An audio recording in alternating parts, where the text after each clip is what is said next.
No, I didn't hear a voice. It was the evidence itself that led me to this conclusion. That is a beautiful statement. And for those watching the program, there may be intellectuals watching who really have your profile of academia at stake, because once you become a non-atheist or a non-evolutionist, and by evolution, let's clarify.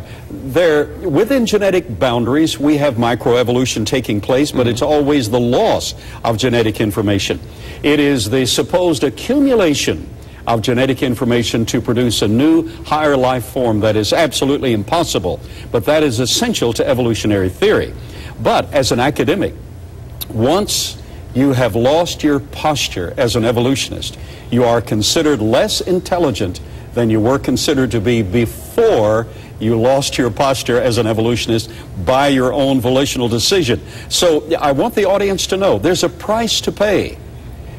There's a price to pay before your fellow man, but there's also a price to pay before the living God. So as we talk to an evolutionist, I used to be an evolutionist. Yes, I did too. And you did as yes, well. Yes. And we espoused evolutionary theory.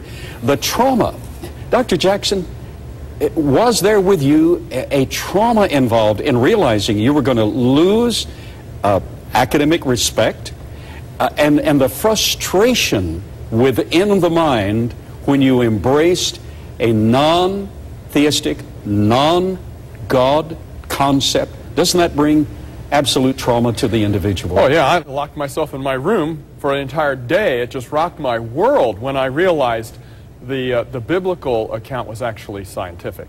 Yes. So there is a price to pay, but there are rewards far greater than the price to pay. You are communicating. Please take us down the road. Well, we're talking about clear thinking, we're talking about evolutionary thinking, atheistic thinking, we're talking about biblical thinking, and we're talking about the humility that comes when you really do study real science. And this here, Richard Dawkins' comment, we don't need evidence, we know evolution is true. That's not scientific. That is not scientific. For instance, you work in microbiology and biochemistry.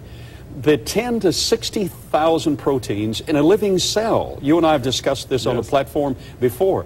The chance, as a publication from Institute for Creation Research announced a few years ago, the chance that those 60,000 proteins in a living cell could self-arrange, and by the way, they're going to have to self-arrange very rapidly because that cell is going to biodegrade very rapidly.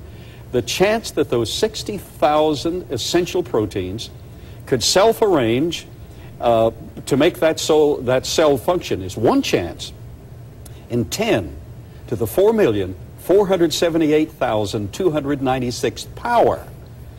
And you know, as an academic, anything beyond one chance in 10 to the 50th has zero chance of occurring.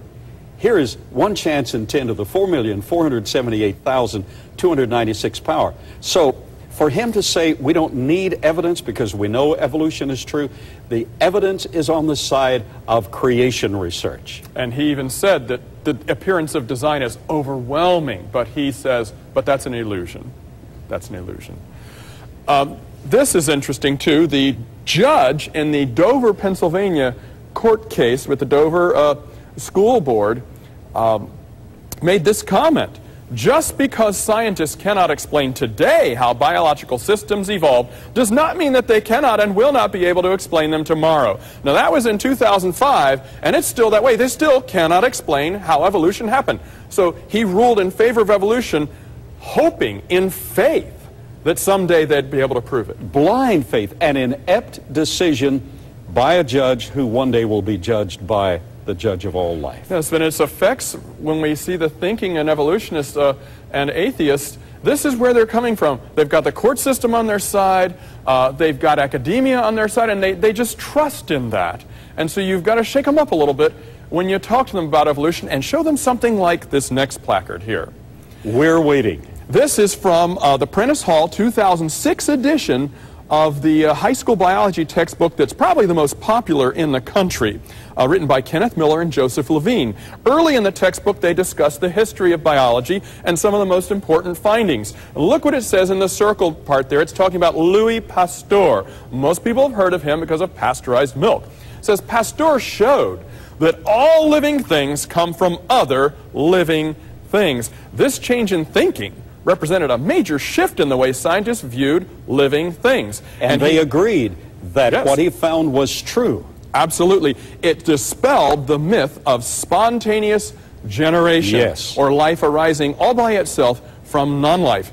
And in the same page, it says, in 1855, the German physician Rudolf Virchow, and this includes Schleiden and Schwann, contributing to the cell law also, concluded that new cells could only be produced from only the division of existing cells.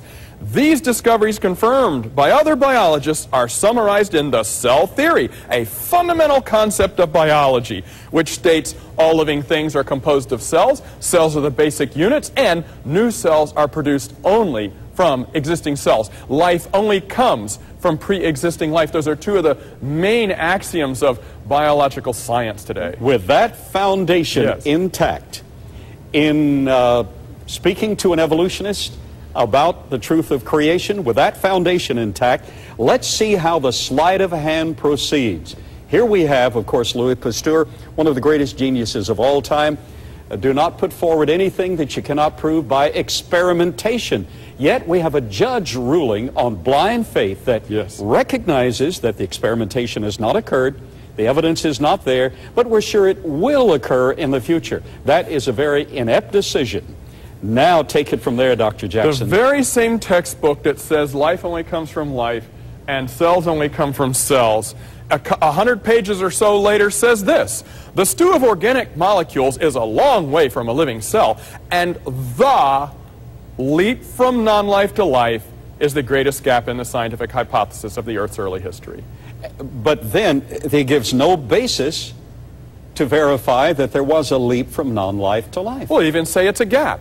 And then it goes on to say geologic evidence suggests that about 200 to 300 million years after the Earth cooled enough to carry liquid, cells similar to modern bacteria were common. How might these cells have originated? Both these concepts violate Louis Pasteur's discovery that spontaneous generation is impossible and Rudolf Virchow's cell theory. This sleight of hand, of course, is then processed to the mind of the student. In a book that I wrote some years ago, Why Do Men Believe Evolution Against All Odds?, I quoted the technical literature which demonstrates that leading microbiologists admit, but they do not propagate, they do not publicize this so that it can be recognized by the public at large. They admit that not only do they not know how non-life produce living systems,